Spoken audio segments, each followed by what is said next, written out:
कल किरण रिजिजू जी कह रहे थे कि रेलवे की जमीनें देश की जमीनें हैं, डिफेंस की जमीनें देश की जमीनें हैं। हाँ मंत्री जी हैं, बिल्कुल हैं। ये जो वक्त की जमीनें हैं ये हमारे पुरखों ने धार्मिक कामों के लिए डोनेट किया है। तो हम भी तो इसी देश के नागरिक हैं, हम भी तो इसी देश के बेटे हैं।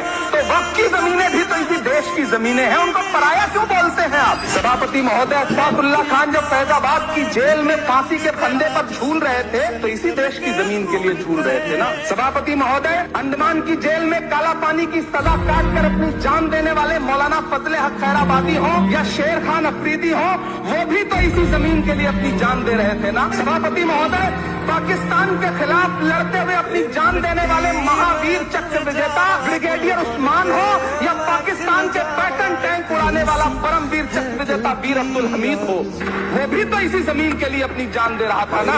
और मंत्री जी, मैं इस सदन में अलग ऐलान ये कहता हूँ कि जब भी इस देश की जमीन को लहू की जरूरत होगी, आपसे 2 कदम आगे इमरान खड़ा मिलेगा, ये मैं आपसे यकीन दिलाते हुए कह रहा हूँ।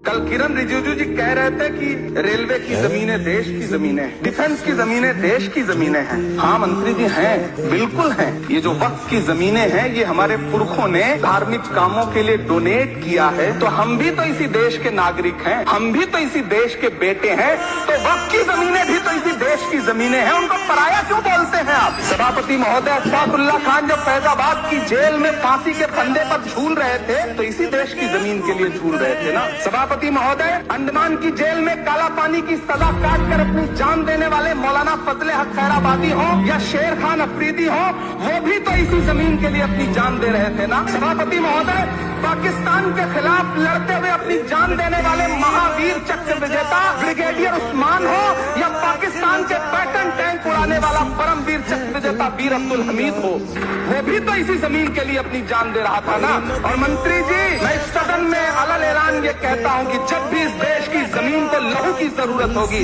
आपसे 2 कदम आगे इमरान खड़ा मिलेगा, ये मैं आपसे यकीन दिलाते हुए कह रहा हूँ।